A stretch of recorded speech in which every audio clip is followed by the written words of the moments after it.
नमस्कार दोस्तों, स्वागत है आप सभी का आपके अपने YouTube channel Vedanshi technical classes में। तो दोस्तों आज के इस वीडियो में जो है मैं अर्थिंग जो इलेक्ट्रिशियन थ्योरी सब्जेक्ट का अर्थिंग चैप्टर है उससे रिलेटेड बहुत ही शानदार 30 क्वेश्चन जो है वो डिस्कस करूँगा।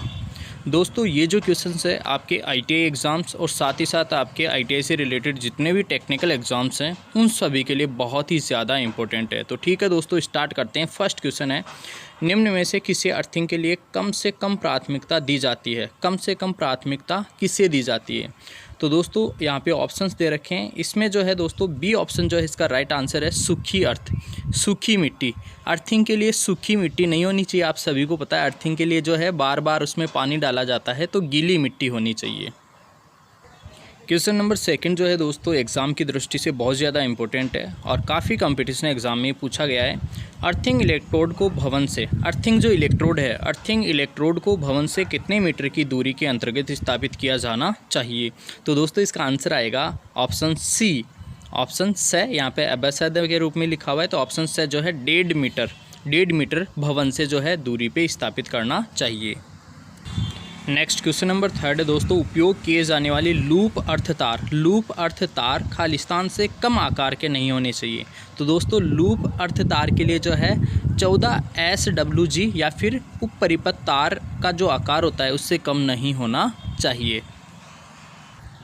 नेक्स्ट क्वेश्चन है दोस्तों, अर्थ वायर या ग्राउंड वायर किसका बना होता है? अर्थ तार जो है वो किसका बना होता है? अर्थ तार की बात कर रहा है दोस्तों। ये यहाँ पे देखो कन्फ्यूज़न हो सकता है स्टूडेंट्स को, ये अर्थिंग इलेक्ट्रोड की बात नहीं कर रहा, अर्थ तार की बात कर रहा है। तो जो अर्थ तार है, अर्थ वायर है, वो गैल्वेनाइज्ड होता है, गैल्वेनाइज्ड GI तार होता है। तो ऑप्शन द जो है इसका राइट आंसर होगा। नेक्स्ट क्वेश्चन है दोस्तों, अर्थिंग का उद्देश्य होता है। तो दोस्तों सभी को पता है निम्न प्रतिरोध वाला जो मार्ग है वो उपलब्ध कराना ही क्या होता है? अर्थिंग का उद्देश्य। तो यहाँ इसका आंसर हो जाएगा option A. Next question number 6 है दोस्तों, एग्ज़ाम की दृष्टि से एक बार फिर से जो है बहुत ही ज़्यादा इंपॉर्टेंट क्वेश्चन है ये। ISI के अनुसार पाइप अर्थिंग के लिए गैल्वेनाइज्ड युक्त लोहे के पाइप का आंतरिक व्यास का न्यूनतम आकार, जो GI का पाइप प्रयोग करते हैं अर्थिंग के लिए, उसके आंतरिक व्यास जो है वो न्यूनतम कितना होना चाहिए? तो दोस्तों यहाँ पे राइट आंसर होगा ऑप्शन द 38 mm, 38 मिमी।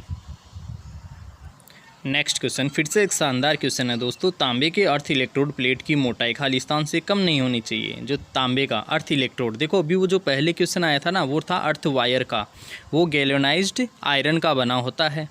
यहाँ पे पूछ रहा है तांबे के अर्थ इलेक्ट्रोड का। अर्थ इलेक्ट्रोड जो है वो आपको पता है तांबे का ले सकते हैं, नॉर्मली हम GI का भी लेते हैं, बाकी तांबे का जो है वो काफ़ी फेमस है। तो यदि प्लेट अर्थिंग हम कर रहे हैं तो उस प्लेट की मोटाई जो है वो कितनी होनी चाहिए? तो काफ़ी अच्छा क्वेश्चन है दोस्तों, आंसर आ जाएगा इसका ऑप्शन ब 3.15 mm, 3.15 mm।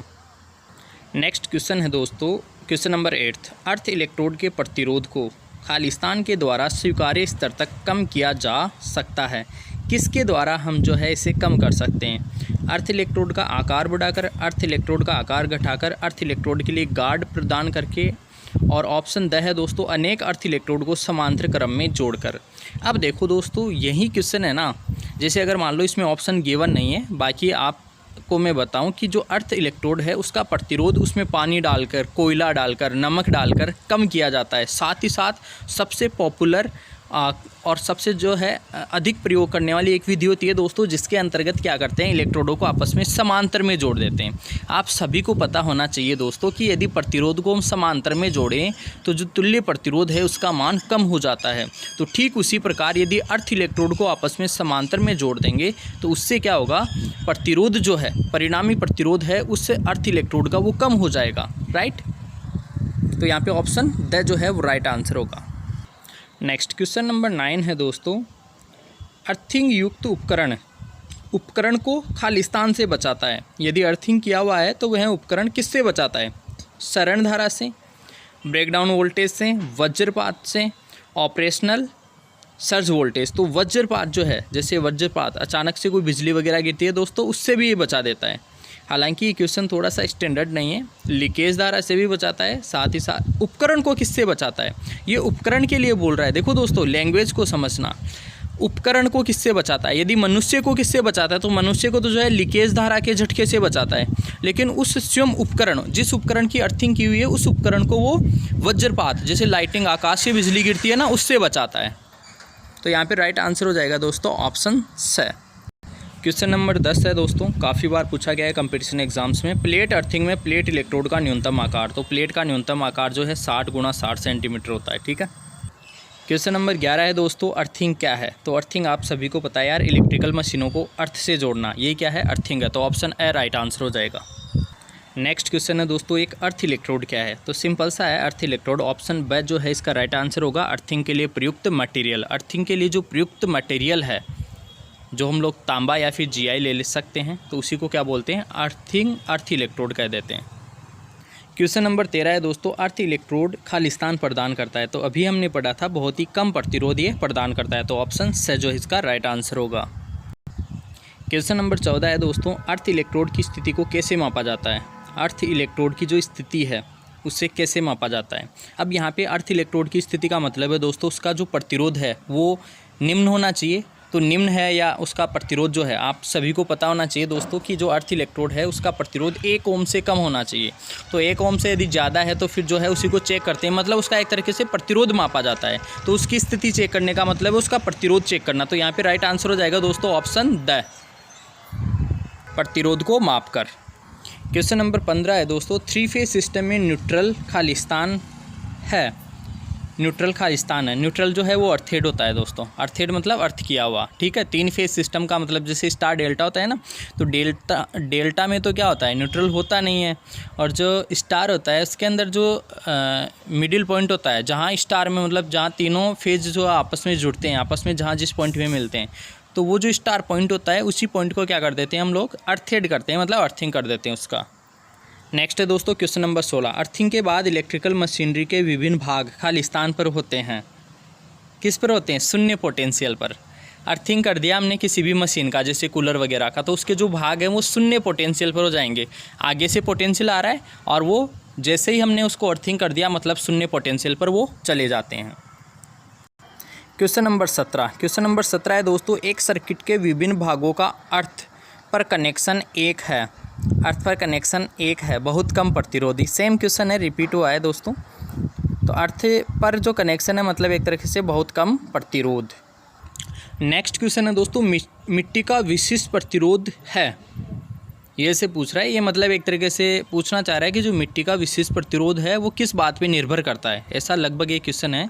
तो मिट्टी का जो विशिष्ट प्रतिरोध है दोस्तों वो केवल मिट्टी से मिट्टी में बदलता है। यहाँ पे ऑप्शन एक्स का राइट आंसर आएगा, मिट्टी से मिट्टी में बदलता है। मतलब जैसे जैसे मिट्टी की जो प्रकृति होती है ना उसी के ऊपर निर्भर करता है, कहीं पे कम कहीं पे ज़्यादा, तो उस हिसाब से जो है चेंज होता रहता है।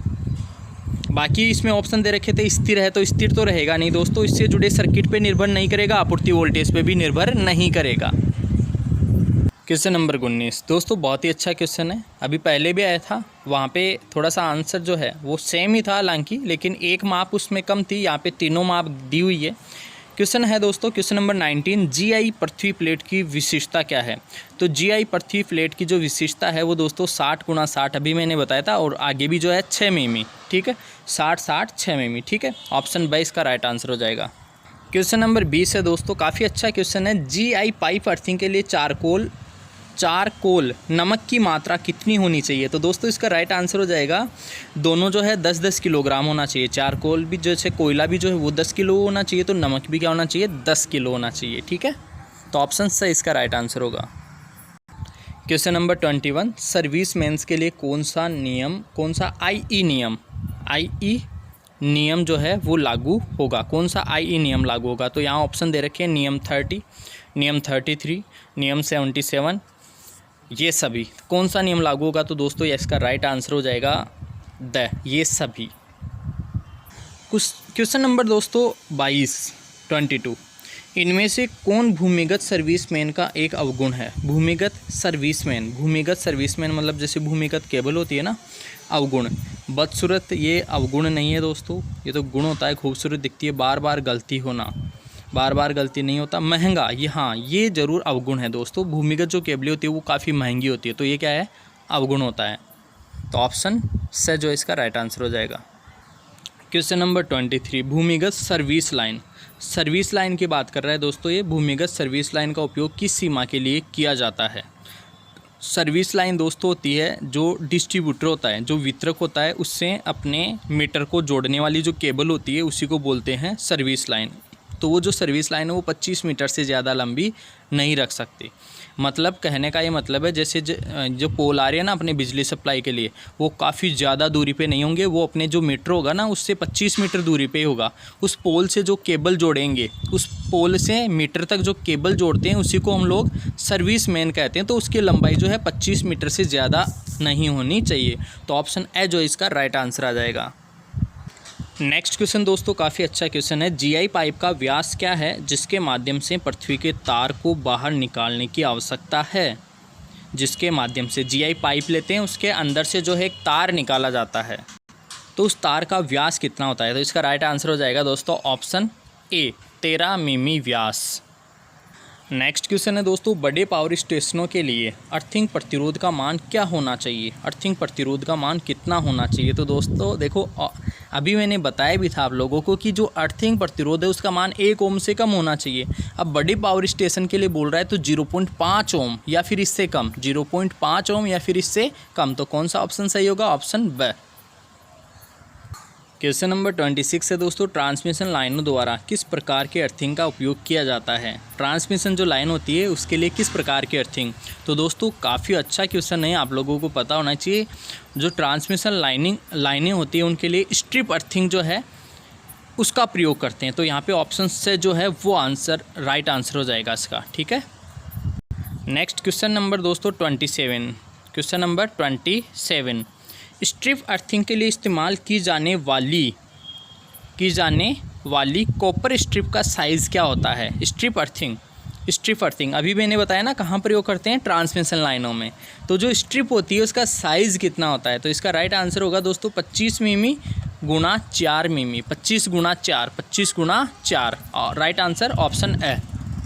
नेक्स्ट है दोस्तों इसके बाद में क्वेश्चन नंबर 28, किस प्रकार की अर्थिंग को फायर अर्थिंग भी कहा जाता है? Fire earthing. तो दोस्तों इसका राइट आंसर आ जाएगा रॉड अर्थिंग। रॉड अर्थिंग जो होती है उसको फायर अर्थिंग भी हम लोग कह सकते हैं। नेक्स्ट है दोस्तों क्वेश्चन नंबर 29, जिन कारकों पर मिट्टी प्रतिरोध निर्भर करता है? जिन कारकों पर, क्वेश्चन ऐसे होना चाहिए था, किन कारकों पर जो मिट्टी का प्रतिरोध निर्भर करता है? तो दोस्तों NaCl, नमी, मिट्टी प्रतिरोध। हालांकि ये जो क्वेश्चन है दोस्तों अर्थ का जो अर्थ इलेक्ट्रोड है उसके प्रतिरोध से रिलेटेड होना चाहिए था। उसका जो प्रतिरोध है किन कारकों पे डिपेंड करेगा? तो आप सभी को पता है दोस्तों इलेक्ट्रोड की गहराई पे डिपेंड करेगा, नमी के ऊपर भी, NaCl मतलब नमक के ऊपर भी डिपेंड करेगा। तो प्रोक्स सभी इसका राइट आंसर होगा। मतलब जो अर्थिंग का प्रतिरोध है वो किस बात पे निर्भर करता है? एक तो इलेक्ट्रोड की गहराई, एक नमी और एक NaCl मतलब नमक। तो प्रोक्स सभी इसका राइट आंसर होगा। इसके बाद में दोस्तों आज की इस वीडियो का लास्ट क्वेश्चन जो है क्वेश्चन नंबर 30, आम तौर पर के लिए ग्राउंडिंग प्रदान की जाती है। ग्राउंडिंग जो है, ग्राउंडिंग वो किसके लिए प्रदान करते हैं? केवल उपकरणों की सुरक्षा के लिए, केवल ऑपरेटिंग कर्मियों की सुरक्षा के लिए, ए व बी दोनों? तो दोस्तों दोनों के लिए जो है ग्राउंडिंग। ग्राउंड करना मतलब एक तरीके से अर्थिंग करना, ग्राउंड कर देना है ना किसी चीज़ को। तो ग्राउंड हम लोग जो है उपकरण की सुरक्षा के लिए भी करते हैं और साथ ही साथ ऑपरेटिंग कर्मी मतलब उसको जो चलाता है ना, जो आदमी होता है, उसकी सुरक्षा के लिए भी हम ग्राउंडिंग करते हैं, ठीक है। तो दोस्तों ये आज की इस वीडियो के काफ़ी शानदार जो है अर्थिंग से रिलेटेड 30 क्वेश्चन थे, ठीक है। यदि आप लोगों में से कोई भी इस यूट्यूब चैनल पे फर्स्ट टाइम है तो वो इसे सब्सक्राइब करें और साथ ही साथ अपने दोस्तों के साथ भी शेयर करें, ठीक है दोस्तों। जैसा कि आप सभी को पता होगा इस यूट्यूब चैनल के ऊपर जो है आपको ITI इलेक्ट्रिशियन ट्रेड से रिलेटेड स्टडी मटेरियल, साथ ही साथ जो है ITI से रिलेटेड कोई भी अपडेट्स हो उनका इन्फॉर्मेशन जो है वो दी जाती है। और साथ ही साथ दोस्तों यदि आप ITI या फिर पॉलिटेक्निक या फिर BTech मतलब किसी भी टेक्निकल स्ट्रीम के स्टूडेंट्स हो तो आप लोगों के लिए जॉब्स अपडेट भी जो है इस यूट्यूब चैनल के माध्यम से प्रदान की जाती है। तो ठीक है दोस्तों, मिलेंगे आपसे नेक्स्ट वीडियो में कुछ नई इन्फॉर्मेशन के साथ। तब तक के लिए आप सभी को बहुत बहुत धन्यवाद।